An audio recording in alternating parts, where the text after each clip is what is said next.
Hello chess fans! In today's video, I'm going to go over Nationals round 1 and 2. It's a national tournament between all the provinces in Canada per grade level, and the time control is 25 minutes plus 5-second delay.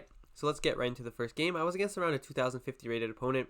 This is one of the opponents that I knew was going to be a tough game because I hadn't seen any of their games in the database, and I knew they were a strong player. So they start off with c5, which is kind of what I expected, knight c3, d6, and I didn't really expect d6. I kind of thought they were going to play either here or here. But they didn't have games in the database until like since 2019. So I didn't really have much to go off of. And honestly, d6 is a pretty natural move here. So I was decently prepared. So here I played d4. This is considered like the Magnus Sicilian, basically. What happens is white is going to get their queen on d2 and then fianchetto their bishop, and usually white gets a nice attacking position, and usually players that don't know what to do here get off in a bad position. So here g6 is the best move, b3, and immediately my opponent I think makes what's considered a small inaccuracy. Here maybe bishop h6 is the most testing move, but instead of that he played bishop g7, which looks much more natural to just put your bishop on the long diagonal. And after bishop e2, knight f6. So we've transposed the main line, and here white is doing really well. After castles, white has just generally this English attack position, but it's slightly better because this bishop is opposing this other traditionally strong dark squared bishop. So here I go f3, which is the main move, and here my opponent immediately makes a little bit of a strange move, bishop e6. So now this is generally a regular dragon idea. Often you play this type of position in the dragon to go knight e5, knight c4, but here, I mean, it doesn't make as much sense because you're kind of hitting this thing that's never going to be weak. And maybe my opponent's idea was to go a4, a5, but in that case I could go bishop e5. So it's very difficult to say what the best idea here is for black. Most likely the best move is queen a5 or either a5. One of these two moves seems to be the best move, immediately attacking. But generally this bishop doesn't know where it's going to go yet, whether it goes to bishop d7. Sometimes it can go to bishop e6, but generally best not to commit it just yet. So after bishop e6, I thought there was something wrong with this move. In the game, I was like, wait, there's no way you can play this move and just get away with it. So I thought immediately that there's something I had to do to get rid of it. Now, if I played knight e2, I was sort of worried about some move like rook c8 or a5 even immediately, and I didn't really see where my knight was going. If my knight goes to f4, I was worried about bishop h6, and this was something that I constantly got scared of.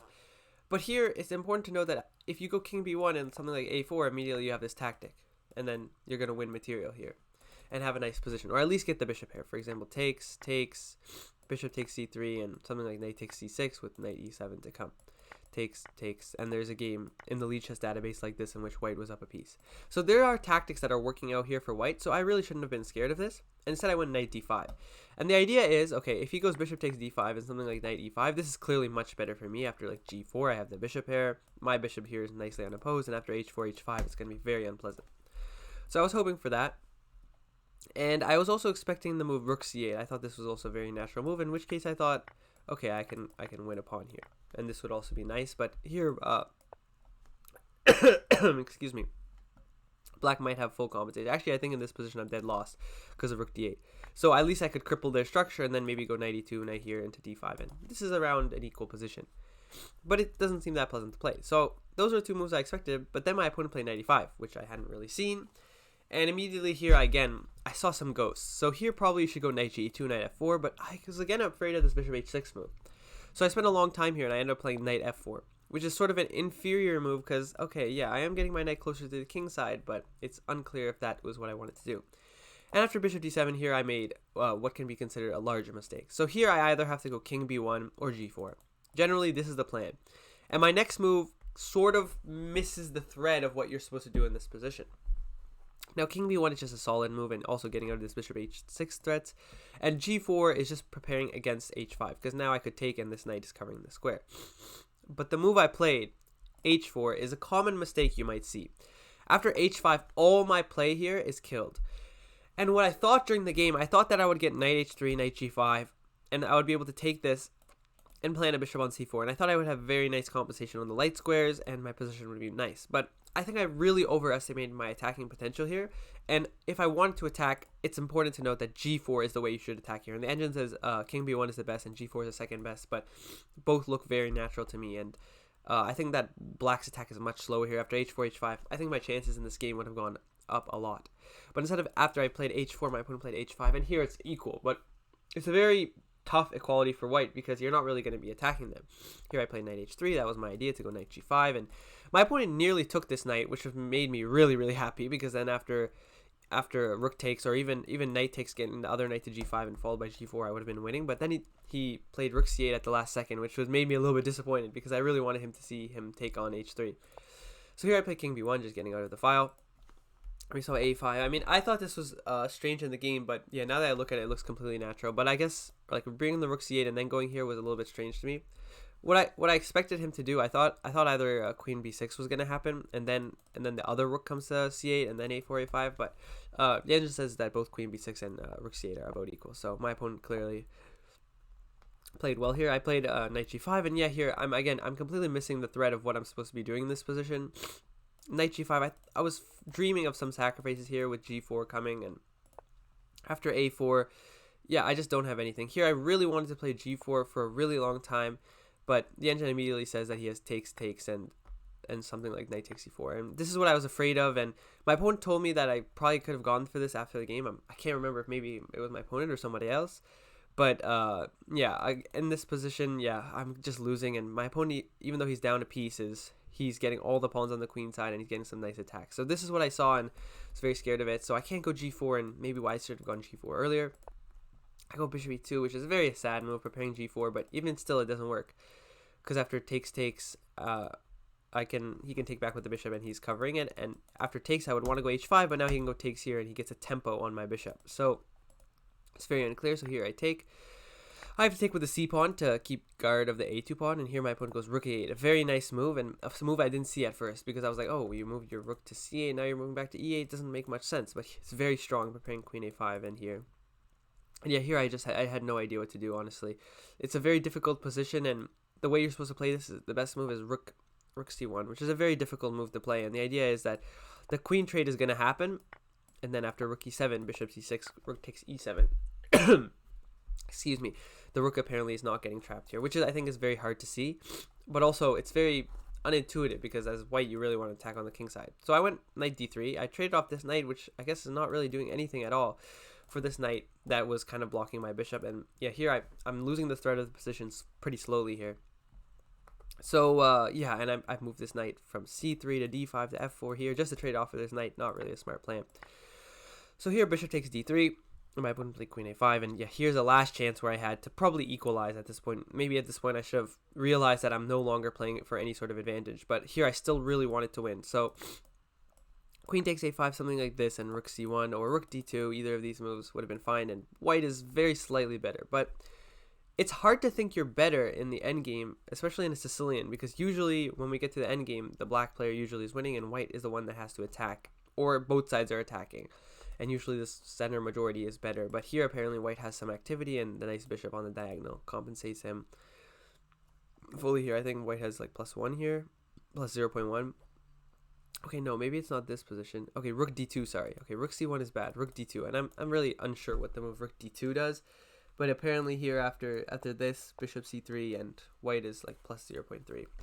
But instead I went bishop c3 right away, and after queen a7, I went bishop b2, and yeah, it's just generally an unpleasant position. My opponent played rook fc8, immediately threatening takes, and some sort of mates after like knight e4. I'm assuming I'm losing. So I have to move my bishop. They went queen a5, and here I went bishop c4, attacking the pawn, and they finally made a mistake. So finally, after 23 moves, my opponent has made an accuracy. They were supposed to go e6 here, but I mean, it's a difficult move to play, and d5 and e5 are both moves that are on the card. Yeah, so yeah, e6 was the best move here, but also rook takes c4. Yeah, that was another move I was calculating, and I forgot what was the idea of that move, but I think it was somehow you just have full compensation because of my dark squares being so tremendously weak, and you having this nice bishop. So here we went bishop e8, which is a mistake because I have this move b4, and this would have saved me from my inevitable doom pretty much, because this queen doesn't really have anywhere good to go. Probably has to go to c7, and after bishop b3. Here my bishop is nicely x-raying this king. I'm threatening here, and g4 actually becomes a threat now. So this would have been much better for me if I saw it, and its position is around +1. And unfortunately I didn't see it, and I instead played rook c1, and after b5, again I have an opportunity to go b4. Now here's much less powerful, because the fact my opponent can keep the queen on this diagonal, and after bishop b3, something like knight d7 or something like that. Position is no longer that, oh sorry, not knight d7, that would blunder a pawn. The position is, I don't think, is no longer that good for me. Okay, yeah, sorry, rook c4, very, very tough move to find. And yeah, just generally black has to sacrifice a lot here. But instead I played bishop d3, which is just absolutely stupid. And yeah, here I was down to like 1 minute or 30 seconds or something here, so I was really playing on no time at all, and I thought it was a very difficult position. So my opponent played e5, an excellent move that I completely missed. And yeah, from this point on, I'm actually not sure exactly how the game went, because it was the first round game and I didn't write any of the games down. So I think from this point on, the position is around minus 0.8, something like that. And so I was just worse, and it was very difficult for me. So here I went for this bishop c3 move, which allows b4, but somehow he didn't have b4 in the game here, and now b4. So maybe I played b4 first. And here my opponent played another excellent move, knight d7. It's a very hard move to see, rerouting this knight to c4, but yeah, generally just an excellent move. So here I went bishop d2. I'm wasting moves, knight b6. And yeah, from this exact point, I'm not entirely sure what I did. Here, bishop e3 might have been what I played, and after knight c4, I do in fact remember that I fell for this at some point. So maybe f6 first, but that allowed queen b3, which I don't think was allowed. Knight h3, bishop f7, something like rook d1, and now knight c4. And after takes, my opponent had some sort of tactic here, like for example, I think rook c2 or something, and eventually there was a tactic where I lost the pawn on a2 and eventually lost the game. So yeah, generally a pretty well played game by my opponent. Clearly I missed some ideas, and I think the main reason I lost this one was because I just got too low on time. Like at this point, back here, yeah, b4 is not a ridiculous move to see, and even though my opponent played perfect up to that point, with the mistake bishop e6 and then allowing b4, I think that I definitely had chances. So yeah, just generally a well played game by my opponent, and yeah, my opponent won that at the end of the game there. I think I lost some material, and then they managed to outplay me there. So the next game I was against around 1100, so I was looking to win. So I played g6. So I was just doing whatever because I didn't really care what I did against this 1100. They played knight f3, I played bishop g7, c3. And this is actually a really, I think, a good setup for white, so I didn't really expect this from my opponent, and it's very, very annoying, honestly, as black, because either you transpose the Sicilian, which is probably what my opponent wanted, or you go d6, and then, okay, they get d4, and they have this very pleasant structure. So I thought this was very difficult. So I ended up going d5, which I think was a little bit of a tricky move. I was really hoping they wouldn't play e5. I was really hoping they would take or go like d3 or bishop d3 or something, because against c5, some of these players just play bishop d3, and they're like, oh, I got bishop d3, bishop c2, and then I'm going to go here. And then this is actually a decent setup. But against d5, bishop d3 is like just an absolute blunder because of the fact I can just take, and just go knight f6. And then after bishop c2, I can go c5. And this should just be much better for me because of the fact that, excuse me, I gained some tempos on the bishop. So here after e5, I played c5, and yeah, I didn't really see any way that I don't transpose the Sicilian here. So we're back in this now hyper accelerated dragon. So here d4, and I play knight c6, which is sort of, now I have a better version of the dragon. And this is because of the fact that usually in the dragon move order,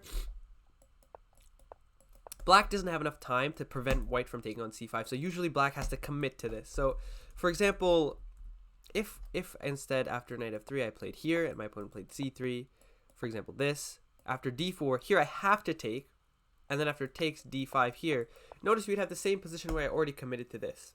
And now this is not really that good because breaking tension in the center is usually disadvantageous. And in this position, it gives me much less tactical opportunities. So yes, after this, I do have an improved version of the Hyperaccelerated Dragon, which is still not that good because the engine says +1 here. But the only move that's +1 is bishop f5, and immediately my opponent probably makes a mistake. Now, me and my opponent like discuss tiny bit, and probably here my opponent, if they want to go for the same idea, should go bishop h3. Now, in this position, I was planning to go knight h6 and go for these sort of squares over here. And I thought this was very nice for me, and yeah, the engine seems to agree. I thought here at least I was equal. But instead, my opponent went bishop f4, which kind of misses like what the whole idea is. You're not keeping a bastion on e5 because that's pretty well defended. You're keeping a bastion on d4. So here I went bishop g4, attacking the knight. Bishop e2, and here I actually made a mistake. I should have taken, and then gone e6, but I feel like this kind of telegraphs my threat. My opponent probably could have dealt with it with knight bd2 here. And apparently this position is much better for black. I mean, after queen b6, knight b3 looked natural to me, but takes and knight g7, knight f5 here was better for black. But instead of that, I went for e6, which makes my threat kind of a little bit more concealed. And if they ever take here, I can just take and then take here, and I'm better. So, but they went h3, and then after takes, I win a pawn here with this fork. And here my opponent should have definitely made a huge mistake here. I thought they should have 100% gone bishop e3, admit their mistake. And after here, knight b2, they actually have a lot of compensation here. Here the position is barely better for black. I think it's like plus, oh, it's -1 actually. But it didn't feel that good for me in the game, and this was definitely the best way to continue. But they went for queen d2, which doesn't really make any sense, doesn't develop, doesn't castle. I mean, they could have even gone for castles. That would have also been a better move, but... Oh, actually, no, that allows knight takes d4. So, yeah, they do have to defend their d4 pawn. That was important. So, queen d2, and then I just took here. And after castles, takes. I'm really kind of unsure why I didn't take this pawn. I really have no idea. What I saw is takes. I thought they'd have bishop takes here, and after here. I thought this would be unpleasant for me, but just f6, f4, and trading these pawns should be good for me. So, oh, sorry, this was an inaccurate line. So, wait, what was I supposed to do? Oh, yeah, I didn't actually have to take this back. I could just castle, and then here they would lose a piece. So, that's what I missed. So, instead of that, I played knight g7. My opponent played rook fe1, and I castled. And here I thought I just had a nice position, and I'm just up a pawn.